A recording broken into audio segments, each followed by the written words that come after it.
So I guess it's up to British politicians and the British government to respond back to any comments that President Trump might make regarding his views or input into British politics. From our point of view, a disorderly Brexit does present a key challenge for the Irish economy were that to occur. And the way in which we will look to manage that risk and deal with it is through our membership of the European Union and the work that we do with Michel Barnier and the European Commission. A disorderly Brexit, poses great risks for both the British economy and for the Irish and European economy. And I think we do need to point to the fact that a new British Prime Minister will have to deal with many of the constraints that, for example, Prime Minister May has had to deal with. And I hope this will become apparent as the British political process develops. One final question for you about your domestic economy. The job market here improving, you've got employment numbers back to where they were in the early 2000s, the boom years.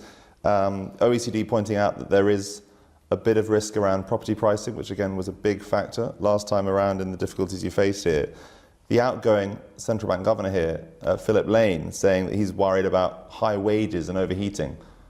One, can you give me an update on his successor?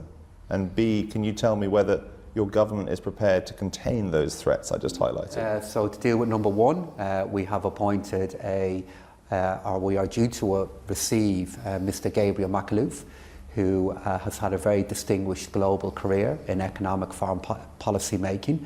And he will build on the tradition that we have of very independent central bank governors.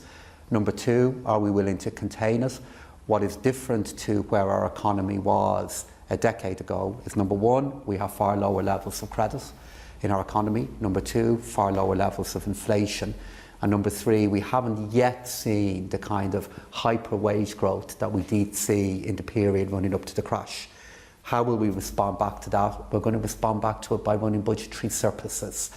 We balanced our books last year. It is my intention and my ambition, both during this year and next year, to move our national finances and our budgetary balance into a surplus to deal with the very kind of challenge that you were referring to, while also looking at how we can improve the supply of houses and apartments within our economy. And I think that's the best response back to the kind of difficulties that Mr. Lane, did identify before he began his new role in the European Central Bank. Hi, I'm Joanna Bersecci, and thank you for watching. You can check out more of our videos by clicking on the boxes on the screen. And don't forget to subscribe to our channel for more from CNBC International. Thank you for watching.